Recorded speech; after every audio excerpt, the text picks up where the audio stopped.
सुबह की सुनहरी रोशनी धीरे धीरे पूरे गांव में फैलने लगी है। हरे खेतों के ऊपर हल्की धुंध तैर रही है। गांव की पगडंडियों पर सुबह की हलचल शुरू हो चुकी है। सुबह की ताज़ी हवा में बगीचे की खुशबू फैल रही है। दोपहर के खाने की तैयारी के लिए ताज़ी सब्जियां तोड़ी जा रही हैं। मिट्टी की नमी और खेतों की शांति पूरे माहौल को सुकून से भर रही है। गाँव की छोटी दुकान पर सुबह की रौनक बढ़ने लगी है। रसोई के लिए ज़रूरी सामान धीरे धीरे इकट्ठा किया जा रहा है। मिट्टी की खुशबू और ताज़े मसालों की महक पूरे माहौल में फैल रही है। गाँव की छोटी दुकान पर सुबह की रौनक बढ़ने लगी है। रसोई के लिए ज़रूरी सामान धीरे धीरे इकट्ठा किया जा रहा है। मिट्टी की खुशबू और ताज़े मसालों की महक पूरे माहौल में फैल रही है। रसोई की तैयारी अब धीरे धीरे शुरू हो चुकी है। ताज़ी सब्जियों को साफ करके सावधानी से काटा जा रहा है। मिट्टी के आंगन में सुबह की शांति अभी भी बनी हुई है। चावल और दाल को पीसकर मुलायम घोल तैयार किया जा रहा है। मिट्टी के चूल्हे में धीरे धीरे आग जलने लगी है। रसोई में अब खाने की खुशबू फैलने का समय आ गया है।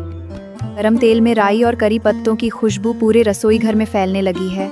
आलू का मसाला धीरे धीरे तैयार हो रहा है। मिट्टी के चूल्हे की आंच खाने को और भी स्वादिष्ट बना रही है। लोहे का तवा अब धीरे धीरे गर्म हो रहा है।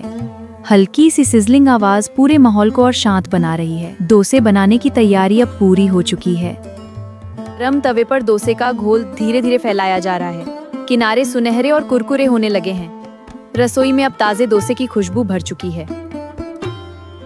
गरम आलू मसाले को अब कुरकुरे डोसे के बीच में रखा जा रहा है। धीरे धीरे डोसा सुनहरे रोल में बदलने लगा है। ताजे सांभर और नारियल चटनी की खुशबू पूरे घर में फैल रही है। गरम मसाला डोसा अब परोसने के लिए पूरी तरह तैयार है। केले के पत्ते पर सजा हुआ खाना और भी स्वादिष्ट लग रहा है। सुबह की शांत रसोई अब खाने की खुशबू से भर चुकी है। धीरे धीरे आगे बढ़ता जा रहा है। शांत गांव की जिंदगी अपनी रफ्तार से चलती रहती है।